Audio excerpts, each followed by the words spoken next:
Good morning, everybody, and welcome to At the Sharp End, a weekly business show brought to you by Khemeia Consulting, where we talk about issues that face our clients and small businesses in general, and try to give helpful advice and interesting advice. This morning, I've got our Head of Market Insights on the show with us, Jon Stephenson. Welcome, Jon. Good morning, Ian. Great to be on the sharp end. Thank you for inviting me. You're very welcome. It's a pleasure to have you on the show again.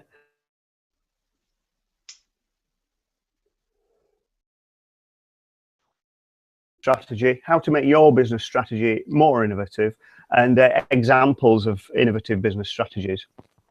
And what where we're going to start is with a little bit of a story.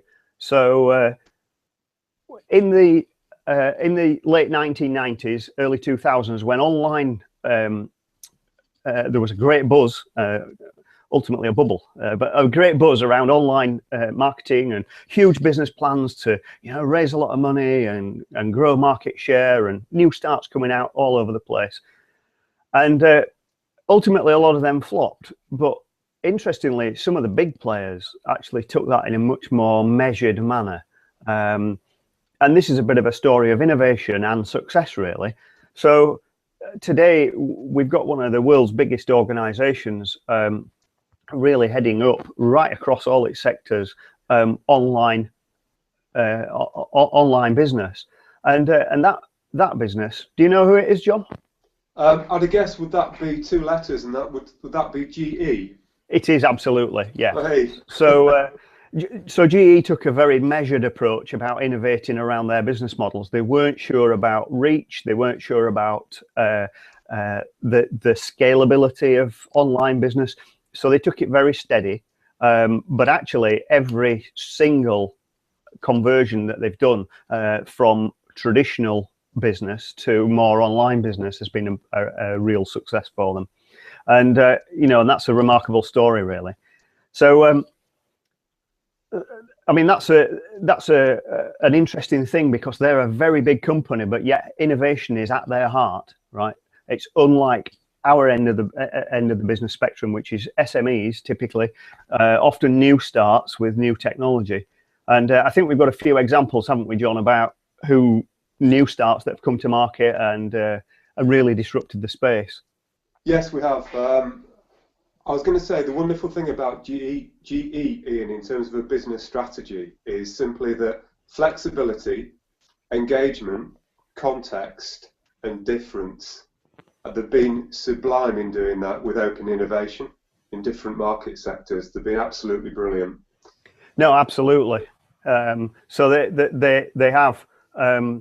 So what about talking about some of the smaller guys then that have been really innovative and disrupted the market by having an innovative strategy? Okay, well, I'm going to jump in with both boots here and go with a company called GoPro. I don't know if you're familiar with GoPro, Ian. Oh, I am, absolutely. So they make small wearable sports cameras. Yes, that's right. So they've got a brand which is called GoPro Be a Hero.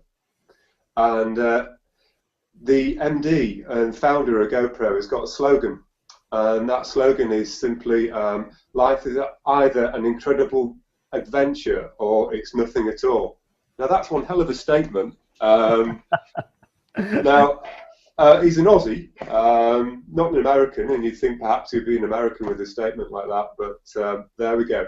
So what do they do, and why they're being different? And, in terms of innovative business strategy, they've been so amazing over the last 10 years. So they're a US-based camera maker.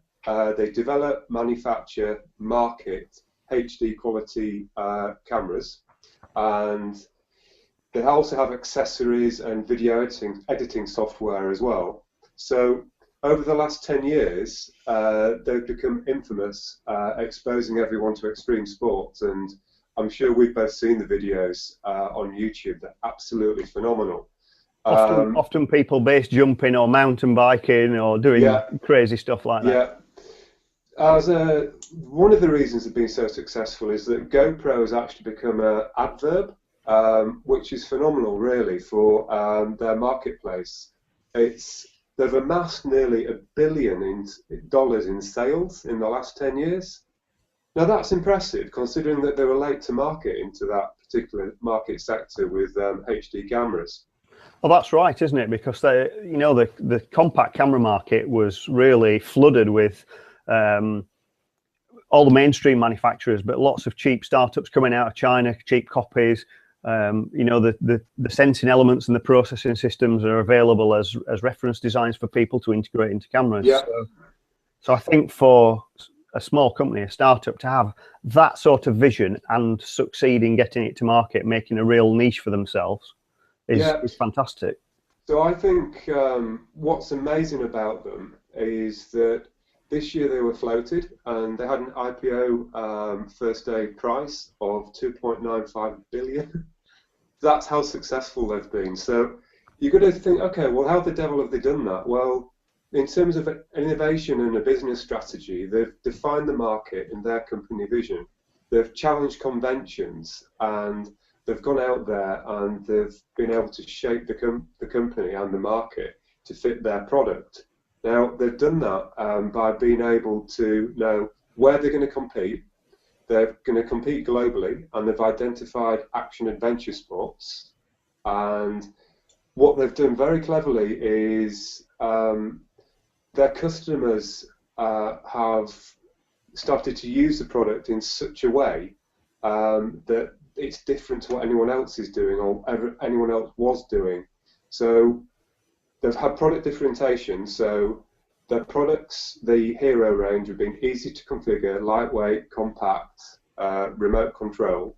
But don't forget the cost element as well, because for the performance of the camera and the features of the camera and its compact size, the cost element was really key, I think. They were a sort of a sub $200 price for their entry level, and that makes it super accessible for people. Yeah. From a customer's perspective, it's really fired up the imagination, though, using social media. And I think that was wonderful in terms of the business model and using the latest technology to move forward. So it's an interactive, media-rich first-person experience. And what I mean by that is, when you're watching the footage, they've been so successful because you don't see the camera. It's not the camera that elicits the excitement. Yeah. It's actually what it allows customers to do. And I think that's truly amazing. But what they've done to monetize that is the business model that sits behind it. How do they make money? Well, the revenue costs and the investment that they've pumped into the channel to build it up over the last 10 years really are noteworthy. So I think that the business model, the value proposition, can be measured in terms of clicks and sales. YouTube, they've got several million subscribers to YouTube and lots of little mini channels off the main two channels. They've got key resources, they've pumped money and investment into that. So they've got the premium videos, which their own production team make them look fancy and very slick and very polished. A lot of their videos have gone viral. What they've also done as well, you touched upon it earlier, is the products. They entered the market at a really high premium price point, and earlier this year they've introduced a lower a lower budget HD camera. So at the moment now, they've been so successful that they've got high-end cost in terms of the premium product, but also the low budget cost as well, all underneath the strength of the brand. Yeah, which is superb, and that's it's another 10-year overnight success, isn't it? Like Facebook, another 10-year overnight success, and this is what we find with a lot of startup companies where they innovate extremely well. They create that niche, they spot something that's different about the market that they can capitalize on, and then it takes them a good while to actually build up to the point where they sell or float or or make out with however they make out with a lot of money, right? So and there are other examples, aren't there, where companies that we now recognize as household names that are massive, like Amazon. Amazon started out, that's a truly innovative business model, because when they came to market, they raised quite a lot of money to become an e-tailer of books. That was their, that was their business model. And if you look at them now, they've really transcended that. So they went from books to online books, and they've been part of the driving the online sales of books, which there's still only about, I think I saw some stats the other day, and it was only about 16% of Americans that actually read books, electronic books. Wow. The majority of them are still reading actual physical paper books, which is interesting. Yeah.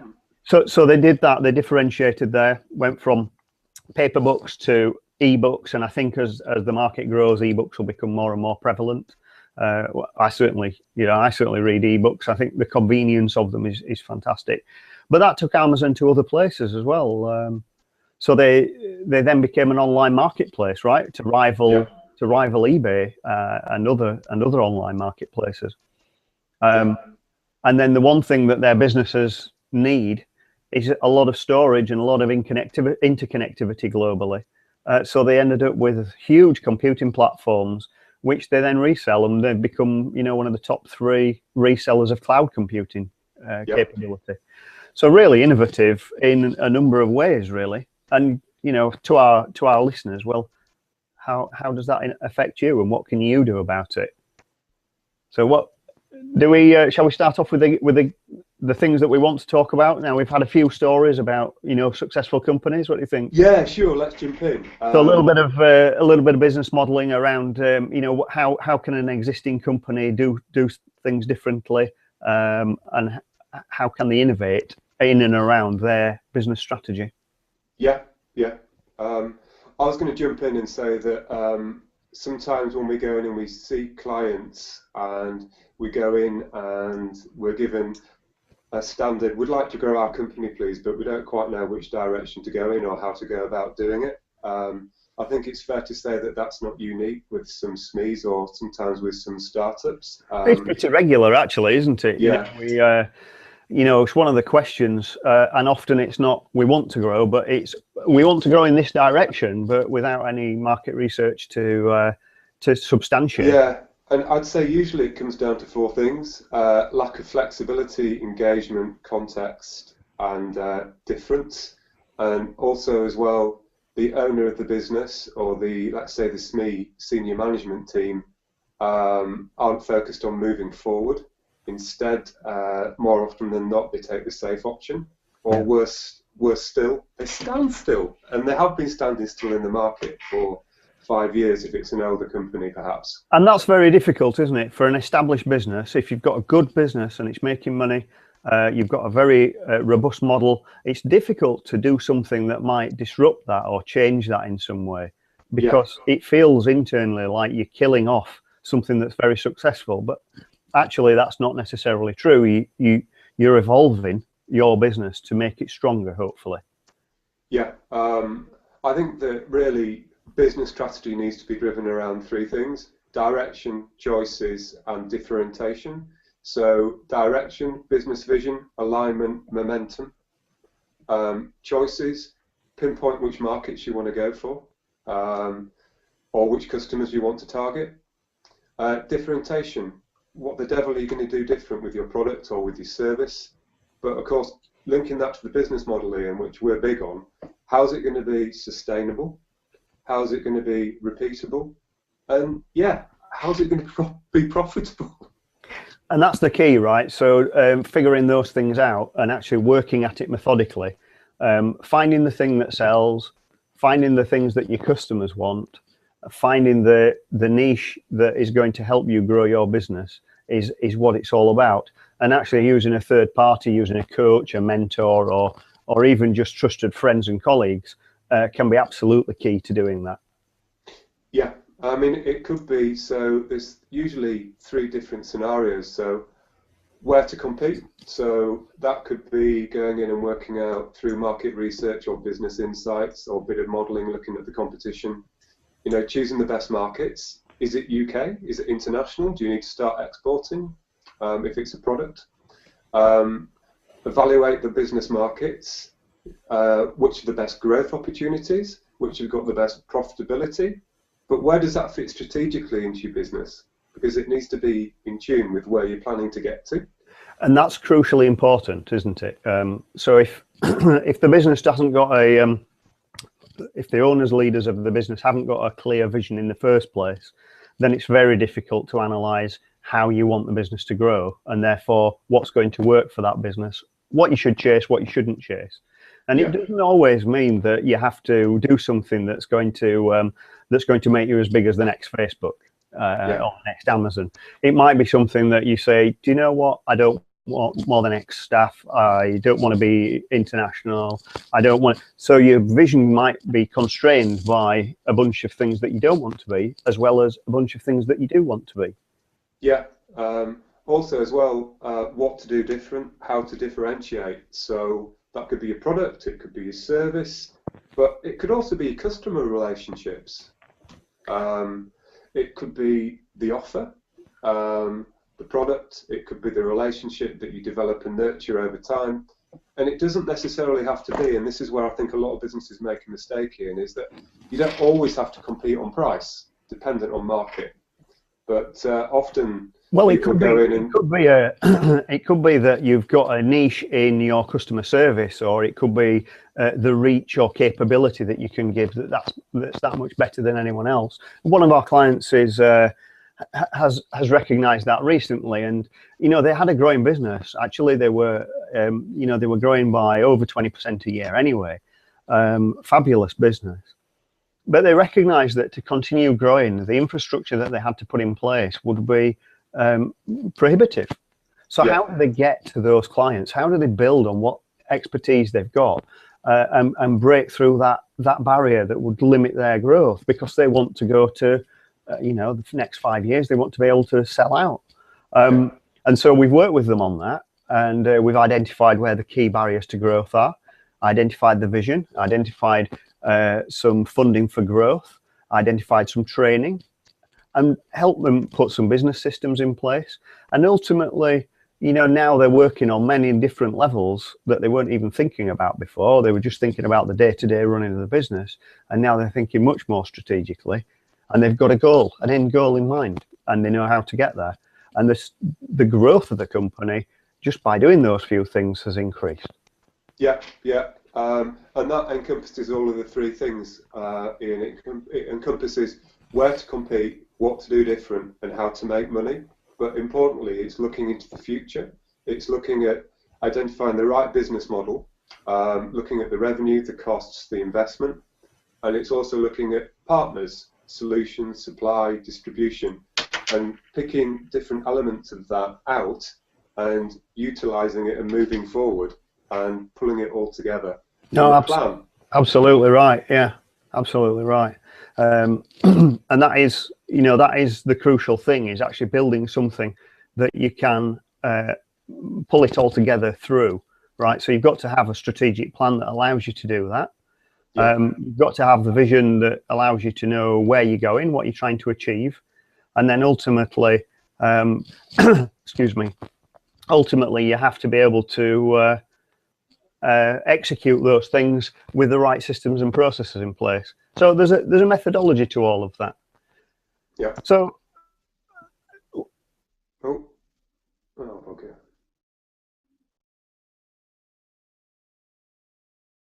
At 10 a.m. GMT, it's hosted by the Harun Rashid, internationally featured marketeer, who's featured on CNBC Radio. If you've got time to tune into that, he's always got some great tips and some great interviews as well. So here on Apps at the Sharp End this morning, I've got Jon Stephenson, and we're talking about business innovation and how you can use an innovative strategy to build your business. So Jon, shall we talk a little bit more about some of the small companies that we work with that are growing? Yeah. Maybe switch from companies that are existing to the more startup end, where you've really got to assess a market, find out if the idea or the product niche that you've got is viable, and build a strategy around that. Yeah, sure. So I thought we might lead with a client who's recently started a Kickstarter campaign. That's called Cocoon. It went live at the weekend, and it's 30% into its crowdfunding already. You can see links down in the show notes, and when we share all this on social media later on, we'll also put the links to the Indiegogo campaign. So Cocoon, what's Cocoon? Right, so Cocoon is a security application. It's a device, and it is a very simple, plug it in, it links to your network, it's got a little app on the phone, and it monitors your whole home from a security standpoint very simply. So John, do you have a take on Cocoon a little bit? I was going to say, what they've done is they've used an imaginative strategy. They've opted to jump into the market to crowdfund, and in order to do that, they're trying to drive and define a market in their company vision and challenge conventions and shape the market to their company advantage. That's the grand plan, but in order of how and what the actual product does and the concept of the product, it could be a disruptive technology potentially. It certainly seems to appeal to a wide audience, and the background information and market research that they've done. They've got a very strong founding team actually, and they're industry experts as well. So they're able to pull a lot of information together themselves, and you know they've pulled all that together. They've put their social media presence together. They've started to market. They've done a lot of background work in terms of how is it styled, what does it look like, what's its functionality, its features, its cost point, etc., etc. So it's a well-researched project, even before they get to a crowdfunding platform. But they've got an innovative model, right? So it'll be a retail model and a service back end, and very simple to use. You know, it's sort of it's not quite a blister pack product, but I could see down the line, much like the GoPro model that we talked about earlier, there'll be a variety of versions of Cocoon as technology moves forward. So, sorry, go ahead.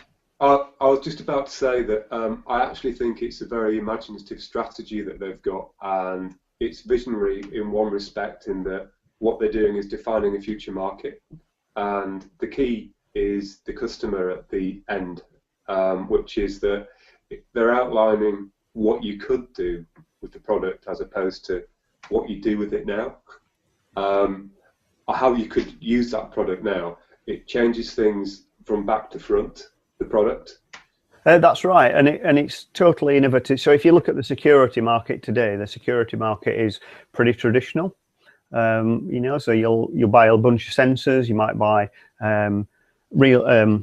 little relays for the window opening. You might buy PIRs. You might buy pressure sensors, controlled by a central unit. You'll have a professional installer, a bell box on the outside of your house that goes off at 3 a.m. and wakes the neighbours up, and nobody cares other than it's woke them up. So this is this is different. It's a different market. And it's more in tune with that connected market. People have mobile phones in their pocket.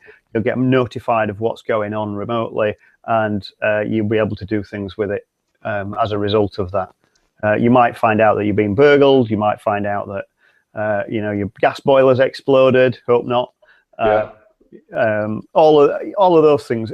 And I guess until we get a population in people's homes, we won't really know what the usages are and what the key triggers are. The great thing though is it certainly won't be going off at 3 a.m. unless it's meant to, and it won't be annoying the neighbours. It won't be keeping everybody up for 20 minutes to half an hour with the alarm going off. Yeah. So the next thing we just like to talk about is the audience engagement part of the show.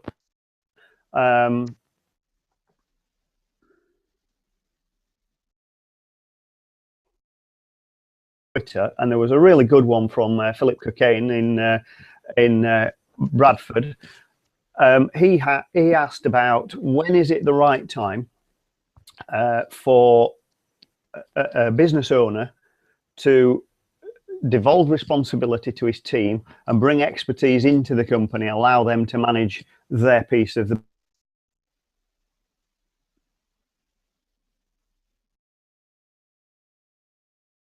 Do you have a viewpoint on that? I do have a viewpoint on that. I've only got part of that introduction over the last minute or so because we're experiencing a Google Plus sound breakup. Are we having the Google effect? We are, unfortunately. I can have a guess, and I'll repeat the question then. So, when is it the right time for a business owner to bring in expertise or devolve responsibility to his team to allow him to focus on the business growth? Okay, I would say the key time is any time to bring out in an external consultant. What do I mean by that? Well, the beauty of being a consultant is that you can go in and you can offer impartial advice, and you're not going to get stung by internal politics. That enables you to shoot from the hip and possibly see things from a different perspective. So that could be looking at the business cold without any emotion behind it, looking at the business in terms of the market and where it is at the moment, but also being able to go in there with a fresh approach. So pulling that back to business strategy, you can go in there and look at their existing business vision. You could go in there and look at their alignment, and then try and work out some momentum, which is the key bit to the business growth, where I think a consultant is useful to go in. And of course, give them choices, because you might be able to push them towards one product or one service. But ultimately, it's about information and giving people choices and getting them to buy into what you're saying, and then making them shape their opinions around potentially business growth.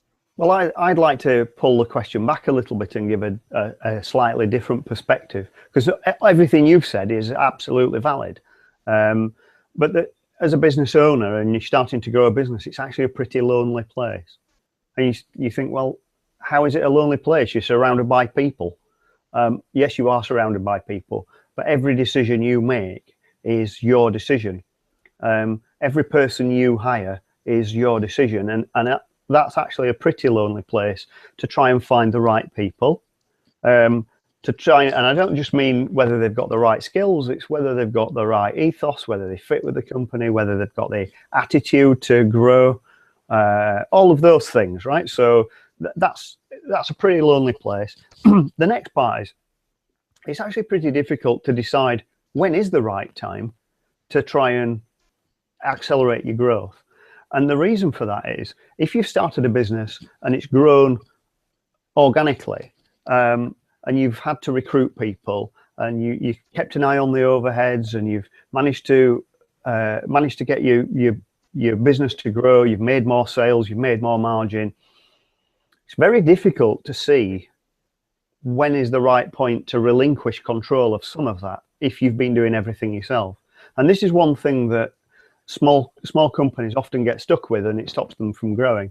So it's really important. I'm going to talk about vision again. It's really important to have a defined vision. Where are you going? And if you know where you're going, then you can look back and say, well, how do I get there? And if you know how you're going to get there, then that can resolve some of these questions. So in summary, to answer Philip's question, it totally depends on the business owner and the objectives of the business.